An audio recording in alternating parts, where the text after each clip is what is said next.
Belle Gunness. Who? She was born Brynhild Paulsdatter Størseth in Norway in 1859. She arrived in the U.S. in 1881 and married her first husband 3 years later.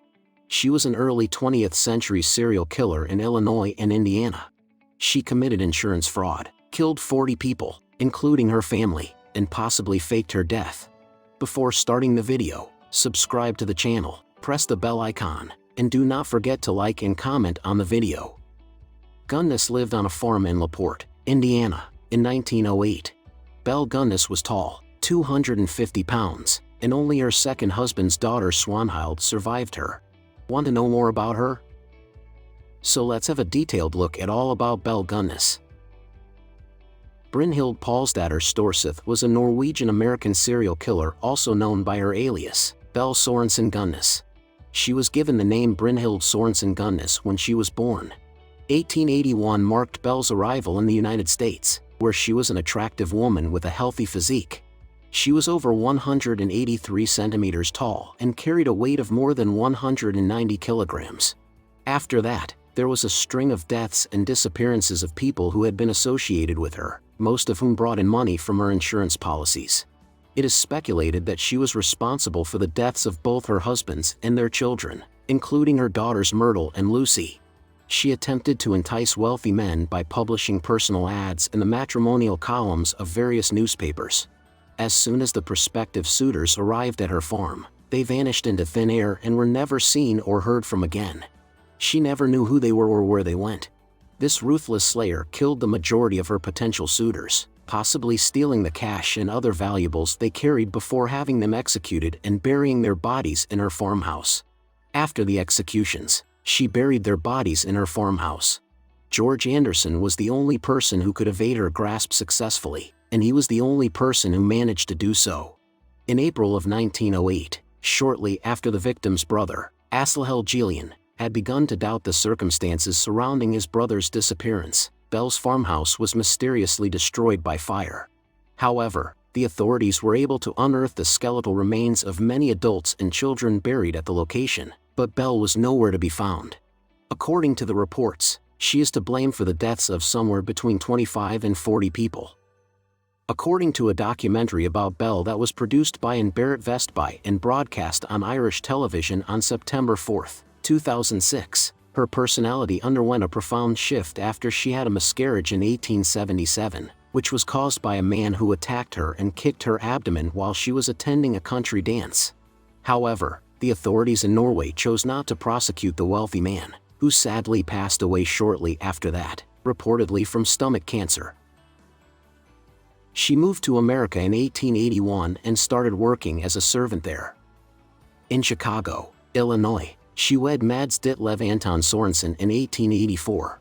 The couple owned a candy shop destroyed by fire a year after it opened unsuccessfully, prompting the two to collect insurance money to buy another home. Axel, Caroline, Lucy, and Myrtle were their 4 children. However, many researchers believe the couple had no children. The former 2, whose alleged lives were insured, allegedly died of acute colitis infancy and received payment from the insurance company.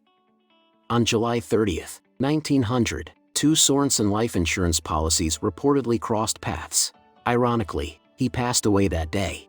Even though the family doctor mentioned heart failure as the cause of death, no autopsy was performed despite the initial doctor who examined him suggesting strychnine poisoning as the cause of death. After Sorensen passed away, Belle received $8,500 from the insurance firms. Although Sorensen's family claimed she poisoned him to collect insurance money and records show an investigation was also ordered, it is still unknown whether the experiment was carried out or whether his body was disinterred for examination. On April 1, 1902, she wed widower Peter Gunness, who was of Norwegian descent. Peter's infant daughter, who was at that time living alone in the house with Belle, passed away a week later for an undetermined reason. Peter passed away that year in December. Peter accidentally burned himself with brine, according to Belle, who also claimed that a piece of a sausage grinding machine fell on his head and killed him. Brynhild, Peter's older daughter, was taken to Wisconsin by his brother Gus, demonstrating that she was the only child to survive after living with Belle. Although an investigation into Peter's death was conducted, Belle was able to maintain her innocence. Peter's passing caused Belle to receive another life insurance payout. Philip, her son, was born in May 1903. She had a daughter by adoption named Jenny Olsen, whose body was later discovered on her property. In 1907, she hired Ray Lamphere as a single farm worker. She placed advertisements in the matrimonial columns of numerous daily newspapers in Chicago and other major Midwestern cities to entice and victimize wealthy men. Rich middle-aged men responded in large numbers. Several suitors then showed up in 1907, but only George Anderson could leave her farmhouse. She never ventured outside of her home and always kept the shutters closed. She would dig the hog pen with a shovel as farmers drove by her house at night. Lamphere, who, over time, joined Belle's side, eventually fell for her and started to harbor jealousy for her suitors. On February 3, 1908, problems began to arise, and Belle fired Lamphere.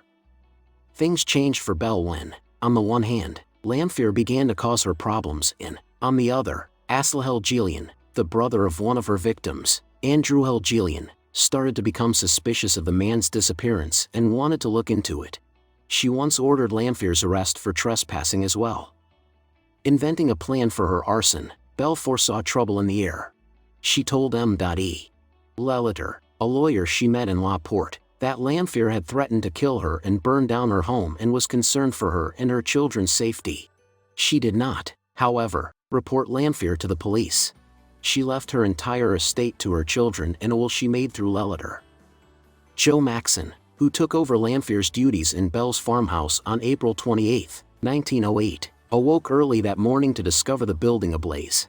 After failing to get a response to his attempts to summon Belle and her kids, he leaped from the window of his second-floor room and ran for assistance.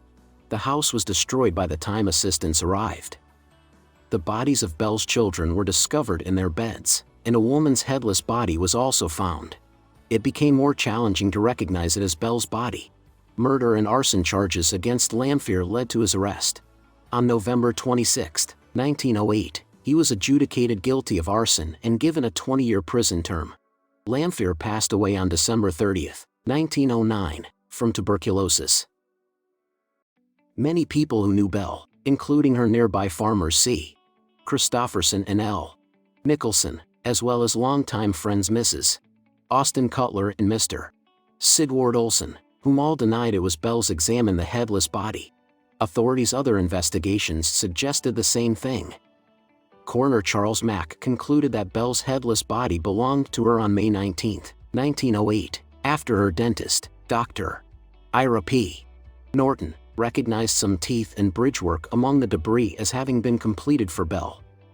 Joe Maxon and another man later testified that they saw Louis Klondike Schultz, who had been brought in by the authorities to build a sluice and sort the farmhouse debris, take the bridgework out of his pocket and place it in the garbage before it was later discovered. Many bodies were removed from her farmhouse, including those of Jenny Olsen, Andrew Gillian, John Moe, and Henry Gerhold. Rev. E. A. Shell revealed a confession made by Lamphere on his deathbed on January 14, 1910. Lamphere described to Shell how his employer tortured and killed her suitors before dissecting and burying their bodies in the hog pen. He claimed that occasionally, rather than suppressing the victims, she would feed their dissected remains to the hogs. Belle allegedly created the plan for the arson. A few days before the incident, she hired a Chicagoan. She murdered the woman, severed the woman's head from her body, dressed it in her clothes, placed her false teeth next to the headless corpse so that it could be recognized as her own, and then dumped the body into the water. She then burned down the house after killing her kids. Lamphere acknowledged that he played a part in the scheme. Still, Belle also betrayed him by vanishing in the woods without ever seeing him. According to some sources, he traveled with her until Stillwell, when she boarded a Chicago train. Many claim to have seen Belle over the following few decades in various locations throughout the U.S. She may have acquired substantial property in a Mississippi town where she was living the life of a doyenne, according to reports from 1931. As a result, Belle's actual fate remained a mystery, and the headless body was never positively identified. What do you think of our video? Let me know in the comments section below. If you enjoyed this video and want to hear from me again, hit that subscribe button before you go. Thanks for watching.